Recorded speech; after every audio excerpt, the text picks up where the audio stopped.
Let's get more on this. Joining us for more perspective on the crisis is security consultant and former director of the Department of State Service, Mr. Mike Ejiofor.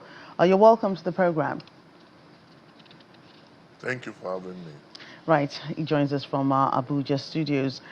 U.S. Defense Secretary Pete Hegseth at the Pentagon News Conference said that today's strikes on Iran will be the most intense.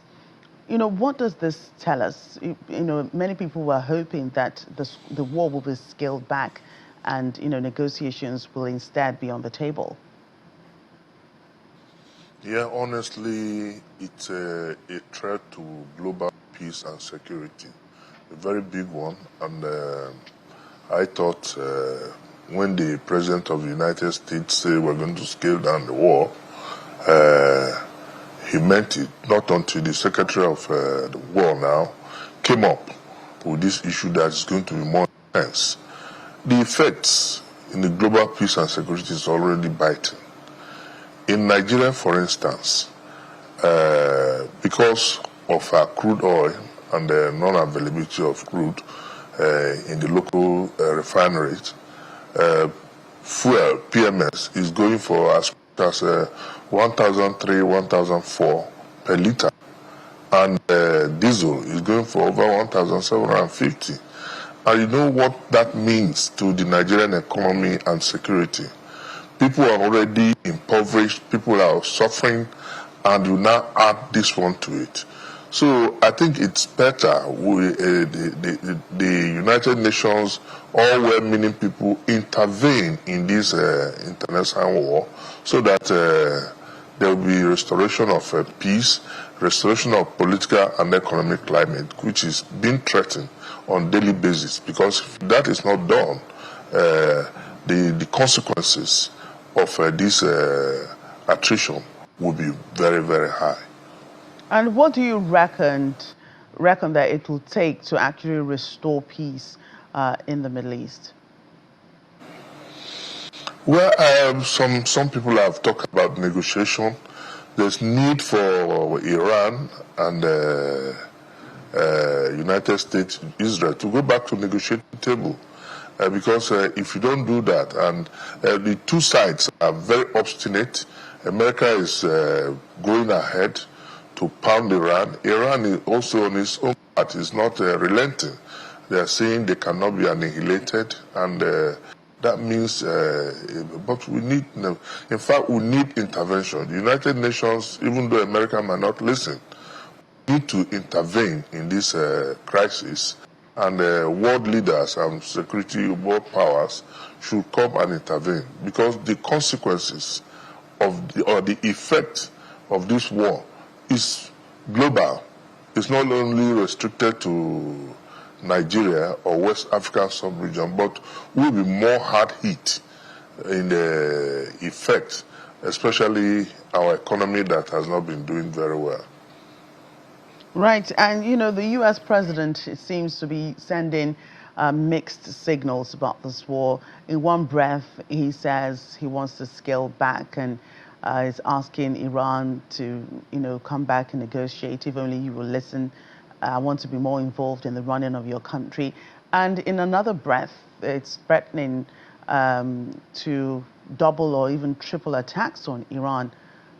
What should we believe that he wants to do? You see, there's discordant tune in the policy evaluation. Like the American president, when we started, I talked about that. The American president talked about scaling down the war, which resulted in the fall of oil prices. But the Secretary of War is insisting that they are going to intensify so it's going to be the economy, the world economy, peace and security is going to be hard hit. That is why it's important that they go back to negotiating table. Iran, I think, is suffering it more in terms of casualties. I think they should go back to negotiating table, even though America on its own is pursuing its own foreign policy and going about with its own interest. So I think the two countries should not concern themselves alone, but the effect of what is going to happen, because if care is not taken, our world allies, either on the part of America or on Iran, will join the fray, and that could lead to very serious consequences. Right, and the Iranian top security official has warned Mr. Trump to be careful or get eliminated. What should we make of that threat? Well, you see, in war like this, nobody should be underestimated. But Iran taking out American president, I very much doubt whether they have the capacity or capability to do that. But like I said, in war, anything is possible. So there's need, I continue to emphasize, for them to go back to the negotiation table, because nobody knows who will lose out of this fight. But I think Iran needs to cooperate with world allies and other world powers to ensure that there's a negotiation out of this quagmire. Right, and aside from, escalating oil prices, the Strait of Hormuz too is a point here where the entire world is concerned because of the shipping issues that this war is creating.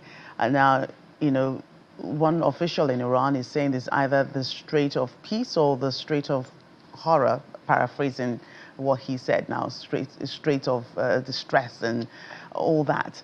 Where do you see this going in the way of, disruption in shipping and, trade? The Strait of Hormuz is a very important part of global trade.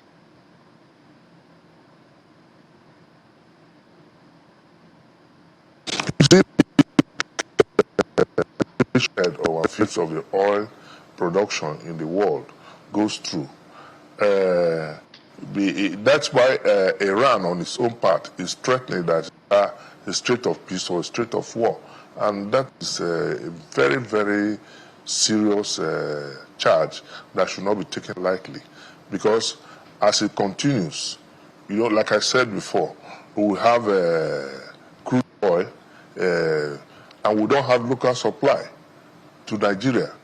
And not only that, we have all these issues, sympathizers in Nigeria. Because I'm concerned too about Nigeria. They have Iranian sympathizers in Nigeria who are either misinformed or misdirected. They will start attacking Iranian or U.S. interests in Nigeria. So, and the United States already have issued alert to its citizens that may likely be an attack in schools or American interests. So we also have to be vigilant and be alert that such incidents don't take place in the country. Right, Mr. Ejiofor, a pleasure having you again on the program. Thanks for your contributions. Thanks for having me.